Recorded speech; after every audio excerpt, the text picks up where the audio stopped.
Welcome to the Margin Business Digital Entrepreneur Podcast. In today's podcast, we got Mary Ann Pruitt. Mary Ann is the president and CEO of Mosaic Media, a company which is helping in the international media space. I'm saying international because we just had a talk about it, that Mary Ann is actually from Alaska.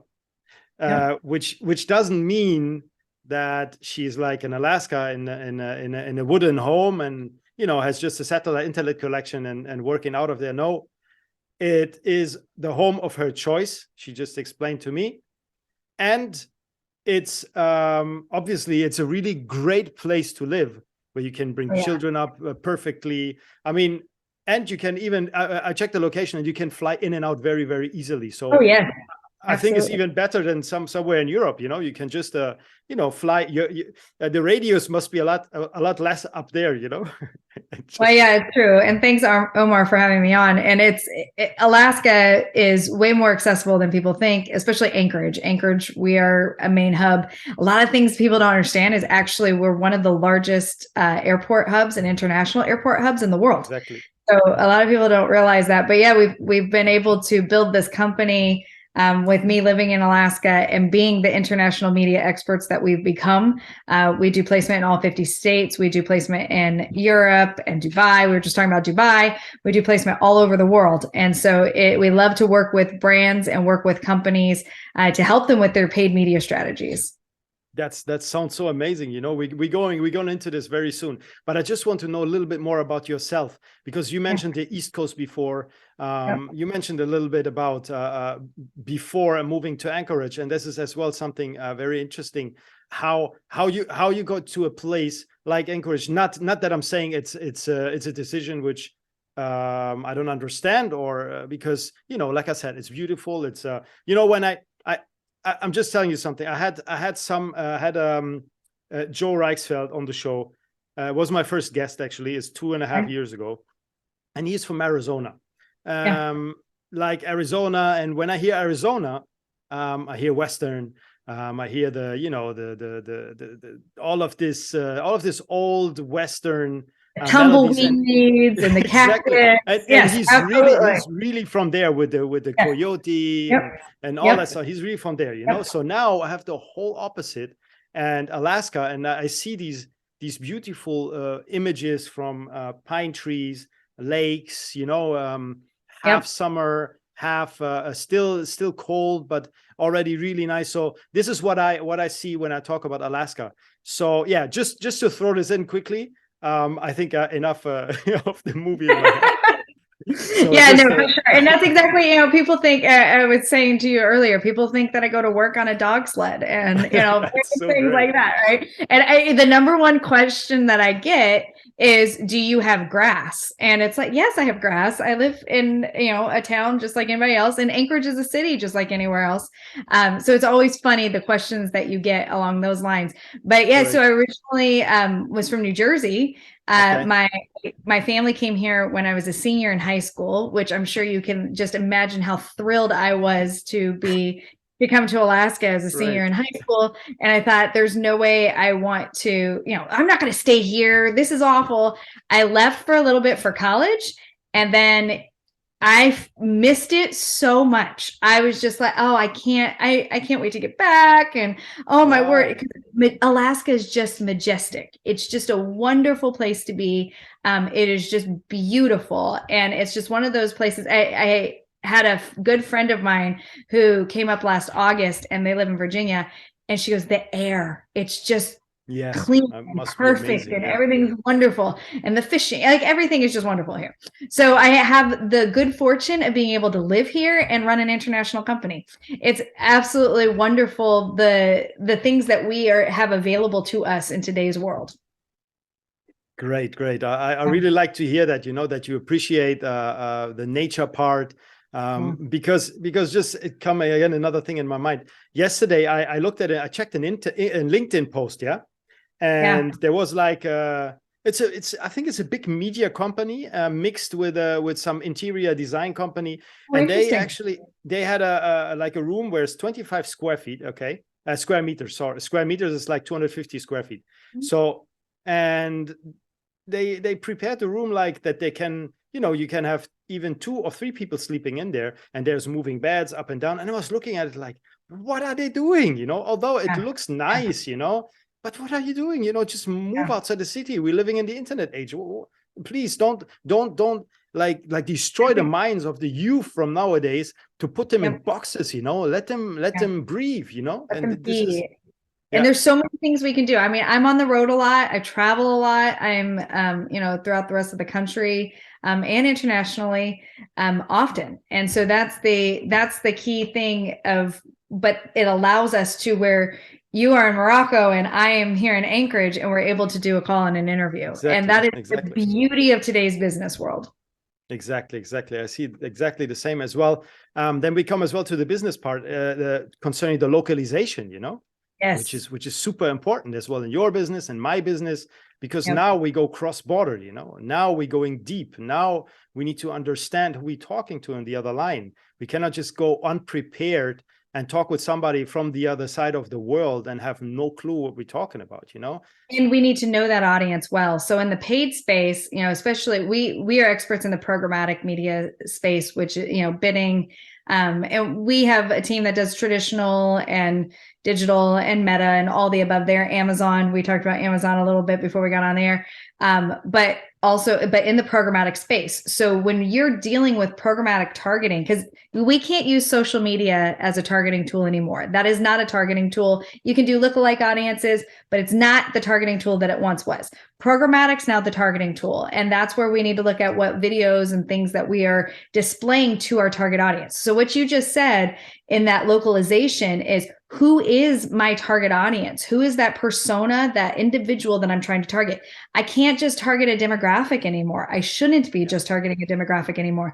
I need to be targeting an individual that wants to buy the product and the service that I'm looking at and that I'm pushing. And so those are the things that I'm marketing. And so we have to identify and know down to the local level of who is this individual? What are their habits? What do they do? What kind of family do they have? What kind of family life do they have? Do they live in the city? Do they live in the country? What do they prefer? All the above. And it's more than just let's geofence an area. No, let's get to know this audience so that we can serve the ads where they are and where they are consuming the media. I think this is super important. You mentioned really super important point. And like I said, I'm talking a lot about this around the world. That is super important. Who you're actually talking to, who's your audience, everything that you explained, and we can even trim this more down, and you can see it like a funnel. And when you have all these people, then 1 or 2 falling down at the end, and these are your this is your target audience afterwards. But this is your expertise as well, so you know exactly what you're doing in that field. And you mentioned as well that you're meeting a lot of people outside of the US and within the US as well. I think when we talk about Amazon, I'm sure you know about that as well. We still cannot geo-localize, but they are about to do it now. And this would be a game changer once this is up 100%, Absolutely. And so when you're using your Amazon tools, or when you're using any tool, let's take any type of tool whatsoever, whether it be Google, whether it be social media, whether it be Amazon, what other platforms and data sources do I have on that target audience that then will exasperate and accelerate what I am doing in the space of Amazon? So if I'm on Amazon, if I'm pushing a product there, and that is what I'm doing, what other strategies are we looking at outside of it to make sure that that is even elevating that even further, so that there's the top of funnel brand awareness that then is going down to the bottom funnel of being able to actually close the deal and making that sale happen. So it is very key that all of these elements need to be working together. And it's not a haphazard, throw things to the wall and see what sticks. We know what works now in today's world. We know, and we can track it. We can track these conversions. We can track where everything is going. And in some places, even in depending on where you are, some local media and traditional media formats can actually help with this as well. So you've got to know what is the right media mix for the target audience that I'm reaching, and how am I strategically doing this so I'm not wasting my dollars. I want to make sure that I am absolutely strategically outlining this to the best possible way that I can reach my audience. Definitely, because I'm sure you came as well across across customers, for example, who were advertising and advertising on their own, having their own copywriters and trying to get along, losing a lot of money down the line. And the PPC campaigns were not even optimized. I'm sure you have seen this yourself. And Oh, yeah. What I'm trying to bring through all the time, or to explain to most of my audience, that before you do it on your own, because I done the mistake myself. I tried things on my own and I lost money doing that. So what I'm doing now is hiring. That's it. I'm not playing around anymore. My time is too precious. There's companies like yours out there which can get the job done, and this is what I'm doing. So I don't do it on my own, especially not Google Ads. It's my nightmare. Opening up Google Ads, opening up Meta. It's just like, okay, thank you. I'm going to call somebody who do this for me. Well, and Omar, you hit it right on the head of the knowing what your strengths are. So what is it, the capabilities that your company needs to do? What is your dollar value as the CEO of a company? That then I have a dollar amount that I even know as a CEO of, if something goes beneath this dollar amount, I should be outsourcing that or delegating that. That's not for me to carry as the CEO. This is the time value that I have. But so you know that, right? You know what that value is of outsourcing or being able to do that. And in today's world, it's so specialized. And this is why I speak on this all the time, and I can't drive it home enough. Find good partners. If you're finding a good partner, they're going to help you in this. They're going to be able to pass this through and build a plan for you and develop this for you, and then hold your hand in carrying it out. They can implement it for you, and you're getting regular reporting and you're getting all these different pieces. Partner with somebody. Don't just think that you need a piecemeal. Okay, this person's good at this and this person's good at this, or I can do this, or I can do this. What it's going to end up doing is filling your plate so much that you're actually not getting the return that you need to be getting. If you just went to a partner that can say, okay, let's outline this whole strategy. Let's outline exactly what we need to do, and then carry it out. And then all of a sudden you're like, okay, I can actually have somebody else handle this for me. And I can then go do what I need to be doing as the CEO or as the marketing director, as the CMO, whatever it is that you are for the brand, and being able to carry that out. Don't try to carry it all on your plate, because it is specialized. Because like you just said, are we optimizing it? Are we looking at it regularly? You can have a Google account and just set it there and set it and forget it, and finding a quality partner that is optimizing on the regular. Like our team, we have a full optimization team that is going in, whether it's Google, whether it's programmatic, that they are optimizing daily to make sure that they are doing what they need to do, and making sure that the ads are going and what patterns are we finding? What is data telling us? And what are things that we need to be switching around? It's so critical to be able to find a quality partner for you to work with, as opposed to just trying to see what fits, because it is specialized. This is not something that you want to try to take on your own. And frankly, that is not worth it. Your time value is higher than that. You need to outsource it to who is a specialist for it. Definitely, because it's like when you have a big road and there is so much bin on there, and all these huge things, and there's so many of these roads, and you need to try with a shovel to shovel it away, and once you made it, you shoveled it away, actually the flow can go through, and that's it. You opened it up and the money can go both sides, so this is always how I see it. And most of the time it won't work. Most of the time the road will stay blocked. They try another thing, then we try another thing, and another and another. And the dollars that are waste, it's just wasted. You're spot on. You are spot on. Yep. Yeah, you're completely right with that. And I have a few questions for you. Yeah. There are brands out there, for example, who obviously do a good job. It doesn't mean what I don't mean is like a company which have lots of cash. Okay, maybe as well there's some geniuses under them, but most of the time, companies which have lots of budget or lots of funding are wasting it as well, like really big time. So what are your favorite brands, or who do you think is doing business right? I mean, Do you have anyone in mind at the moment? Well, I want to think through a little bit. There are a few that come to mind. Okay. But just to keep what you just said is such a crucial point, is that there's the old adage in advertising that, I've got 100% of my spend out there. I know that at least 50% of my advertising is working. I just don't know which 50% is working. And in today's world, we really can target this and look at this in a way that is that you can track it back. Where I would say, I don't know that I will go brand specific. What I will do is say industry specific, where I think that there are some industries that are really doing well is in hospitality and tourism. I think that they have found, they have learned quickly that programmatic is a very good way of going. We work in a lot of tourism and hospitality. And what I find is when we do this and we do this space, they already know what programmatic is. They already know that they are on board to try new things with it. They are less likely to be hesitant in it because they've seen it work. And so across the board, they know that their target audience is very specific. They've gotten to know their target audience. And hospitality and tourism is one of those that whether it's airline, very specific airlines, whether it's locations and visitors bureaus have figured this out, and they partner. They find a partner and they're like, okay, these are the data sets we have available. This is who our partnership is. This is who our target audience is. Let's go after them. Various things like being able to target specific football fans, or be able to target, various travel habits to Europe or to wherever they're going. And so these are the things that this industry actually, when it comes to hospitality and tourism, they've been on board with trying new things for a while because they actually struggled quite a bit. And if you think about it, COVID really harmed them significantly at the beginning, especially.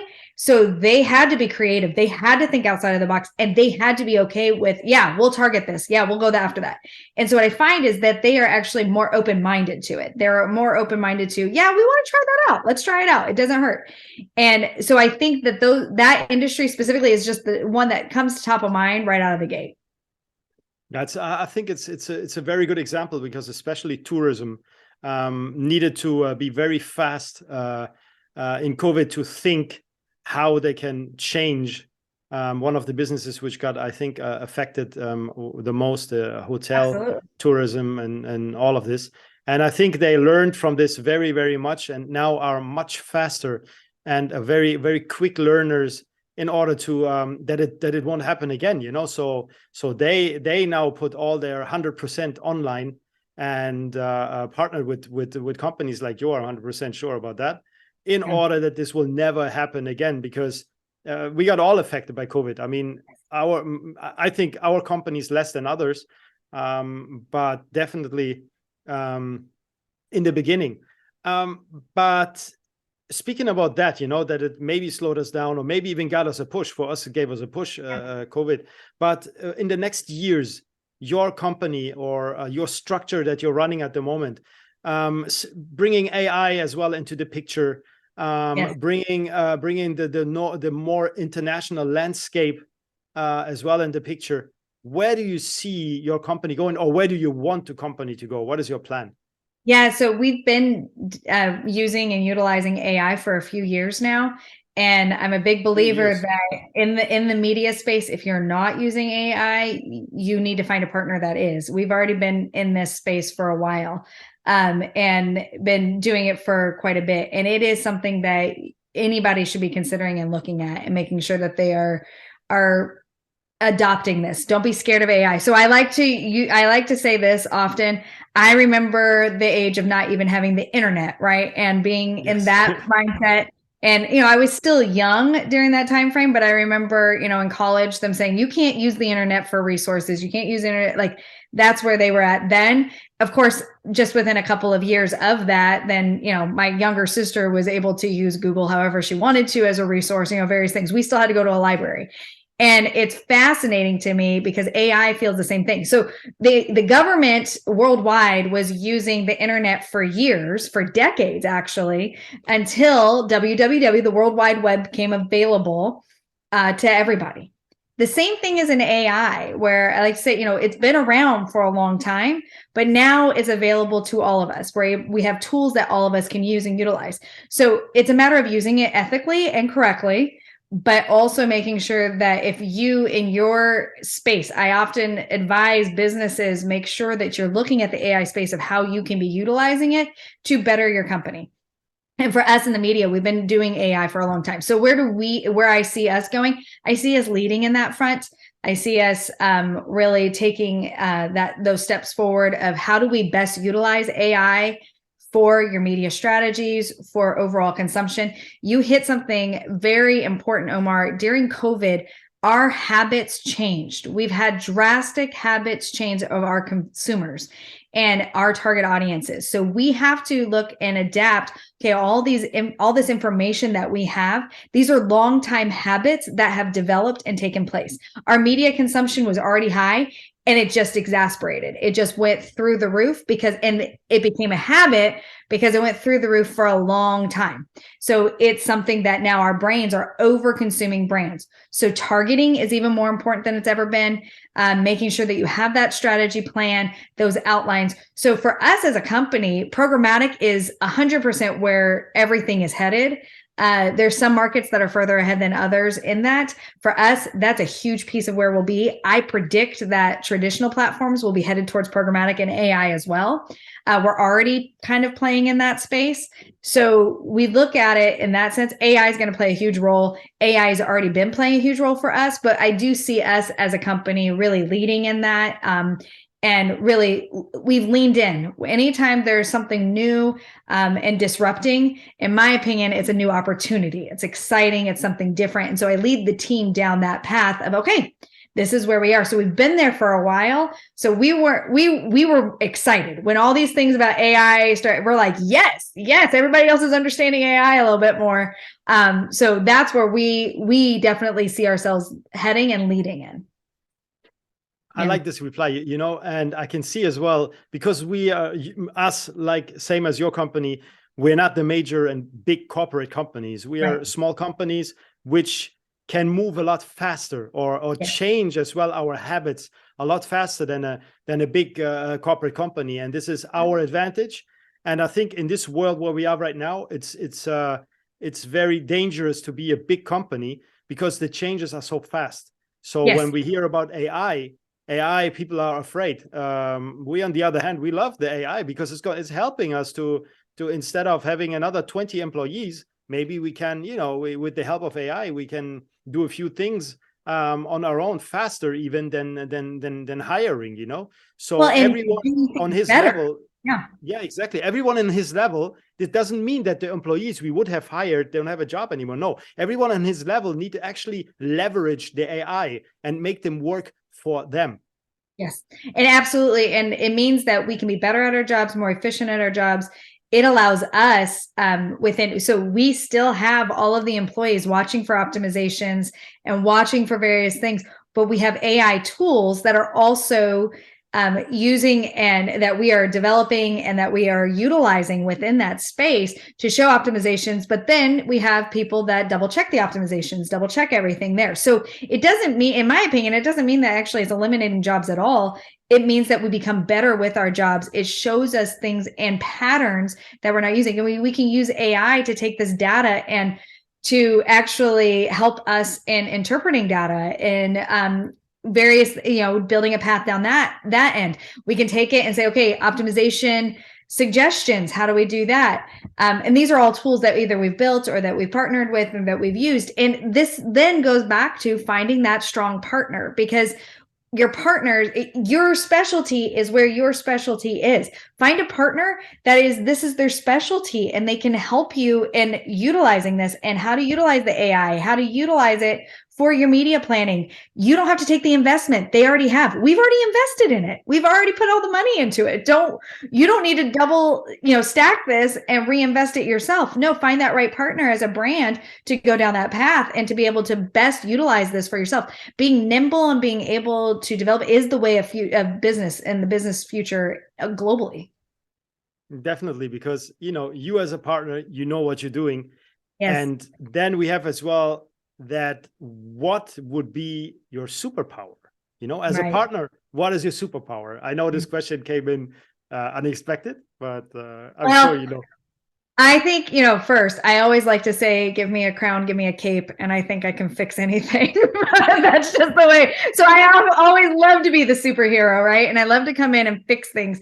And I think that's our culture as our company, is to come in and find the problem and then help and solve it. And so what our superpower is going in, and we love to analyze. What are you doing currently? Are you doing anything currently? Are you not? Analyzing that and looking at it and going, you know what? This is where we are right here. We can take you to here. And we love to take you to that next level of where you are as a brand and where you are as a company. So this is where you are. You're doing a little bit of paid space here. You're doing a little bit of Google and PPC. You're doing a little bit of, maybe you are doing a little bit of programmatic, but you're just not sure how best to do it and what to do with it. And we love to come in and say, okay, we'll analyze this. Let's have a conversation.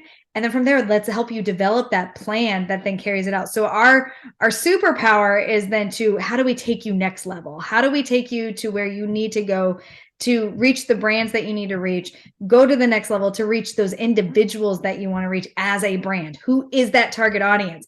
And you know them? Okay, great. You know your target audience. Let's go after them. Let's go and find exactly where they are and build that plan for you. So we love to, I would say our superpower is actually problem solving and finding ways for you to go to that next level. Great. We funneled it down into problem solving. I love it. Really. Yeah, I love to problem. I like to say solution finding, because when you go into this, like, anybody can bring you a problem. And in reality, we need to be solutions driven always. And I love to be, it's not just here's a problem. Like, I'm going to find an answer to solve that problem and truly find the solution. So solutions finding is more of what I like to say. People don't know what that really means, but that's where I like to go with it. No, that's okay, because I always use the word, I don't use the word problem. I don't even know why I use it, but I use the word challenge. Yes. Always challenges. Yeah, exactly. Yep, I agree. So completely agree. Then we come to the next question, which is completely related to that as well. Your favorite quote, because your superpower is the problem solving, challenges solving. And so what is your favorite quote? My favorite quote, oh man, I have so many. But I have, so there's one, and I think it's an anonymous quote. One which is from you, like which you put from me together. That I like to say all the time. Exactly, so exactly. I like to say all the time is that many people can begin, but very few people finish. And it's anybody can start anything. But to actually finish and accomplish that goal can only so many people actually do that. And that is, at the end of the day, what I like to look at and say, okay, many people can say, yep, I'm going to start that. But so few actually finish it and actually accomplish the goal that they're trying to accomplish.